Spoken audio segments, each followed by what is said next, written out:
En 1923, Uruguay fue sede del Campeonato Sudamericano de Selecciones, torneo precursor de la Copa América actual, que se disputó por completo en el Gran Parque Central, el Estadio de Nacional.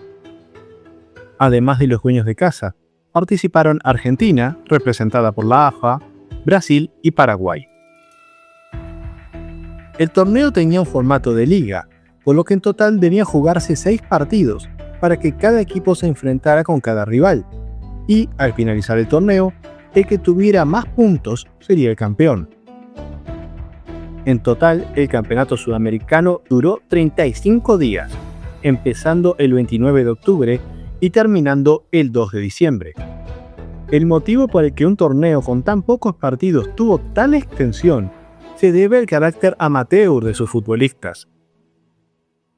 Los partidos se disputaban durante el fin de semana. Una vez terminados los encuentros, los futbolistas extranjeros volvían a sus respectivos países, ya que debía concurrir a sus trabajos.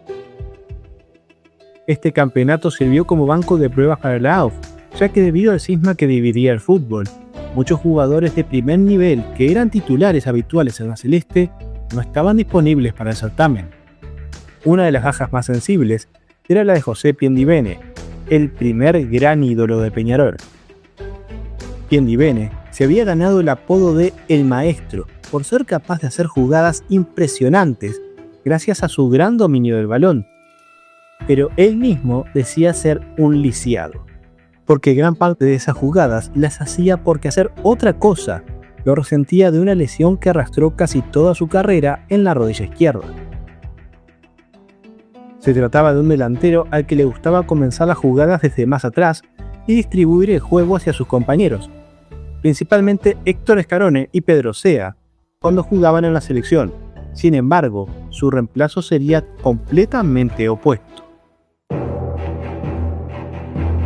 Un joven de 18 años que había empezado de guardameta y después se había convertido en delantero en el Charly de la división intermedia con un remate endemoniado que se haría leyenda: Pedro Petrone.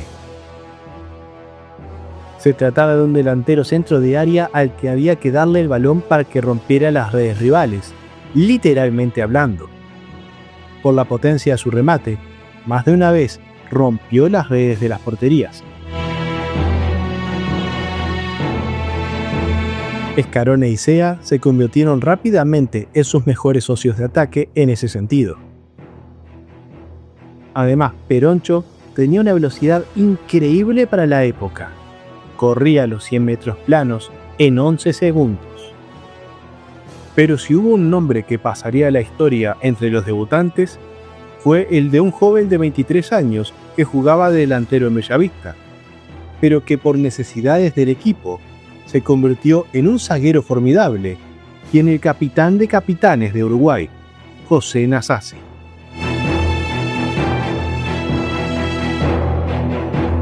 El mariscal no solo se adueñó del puesto, sino que su voz de mando y su porte lo hicieron merecedor de la capitanía de la selección, casi de forma inmediata.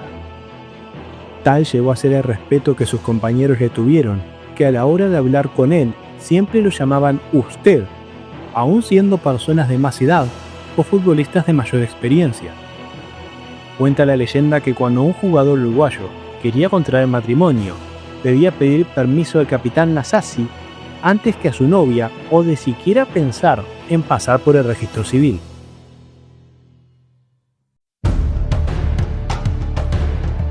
Desde que el Campeonato Sudamericano nació en 1916 hasta el día de hoy con la Copa América, Uruguay es la única selección en ganar todos los torneos que ha organizado, siendo sede en más de una ocasión, sin conocer jamás la derrota en casa.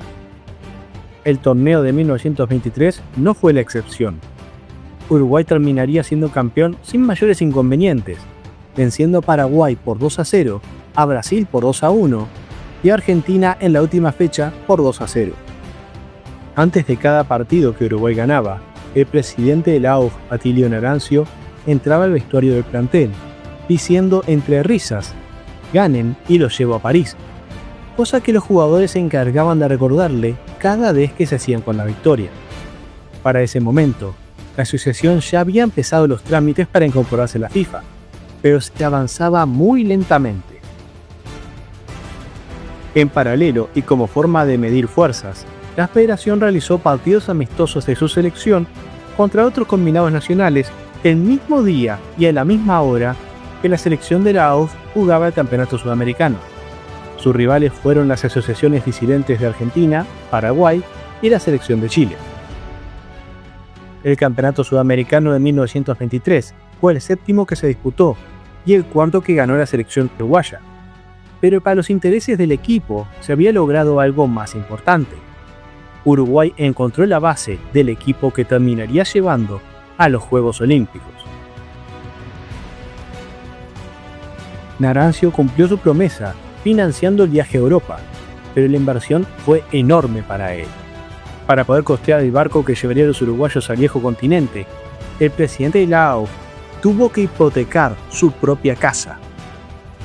Pero la suma aún no era suficiente, por lo que la asociación realizó varias colectas para costear el viaje.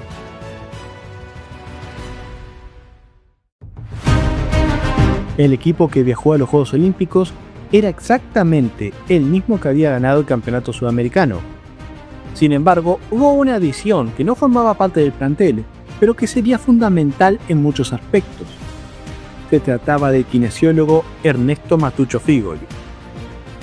El caso de Matucho fue muy particular, ya que él trabajaba en Peñarol, por lo cual institucionalmente era complicada su presencia en la delegación de la AUF. Pero tal era el cariño, el aprecio y la estima profesional que los futbolistas sentían por Figoli, que finalmente se le dio permiso de ir. Además, dentro de las filas de la Federación Disidente, se creía que la selección de la AUF sería goleada en todos sus partidos, por lo que tampoco se esforzaron en impedir la presencia del kinesiólogo. El equipo uruguayo partió de Montevideo el 16 de marzo de 1924, siendo despedidos por poco más de 100 personas.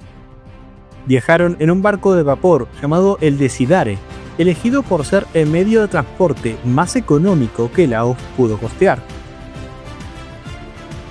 Tras una pequeña parada en Río de Janeiro, la embarcación comenzó su travesía a través del Atlántico, que tomó 21 días.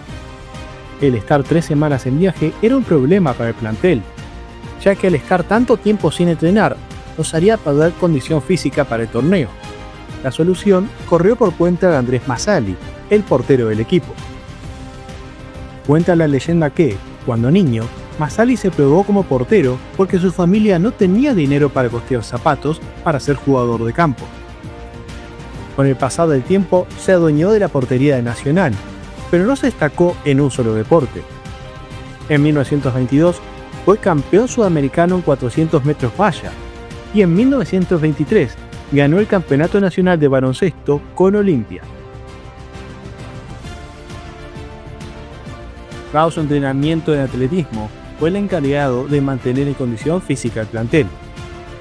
Estos entrenamientos incluían la actividad favorita de los jugadores, la carrera de relevos.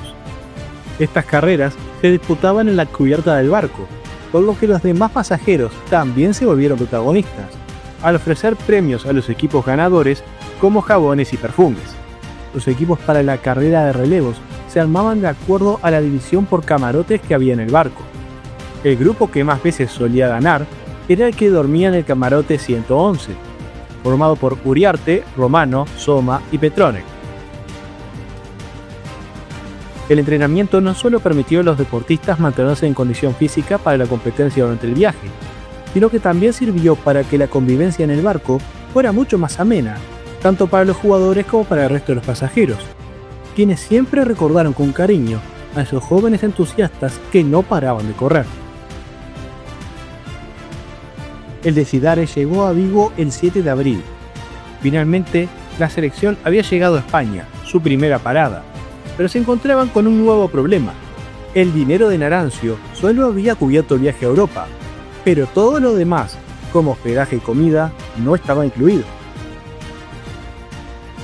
Sin embargo, todo esto ya estaba solucionado por Pedro Manini Ríos y Enrique Buero, los diplomáticos uruguayos que habían logrado la afiliación de la AUF a la FIFA.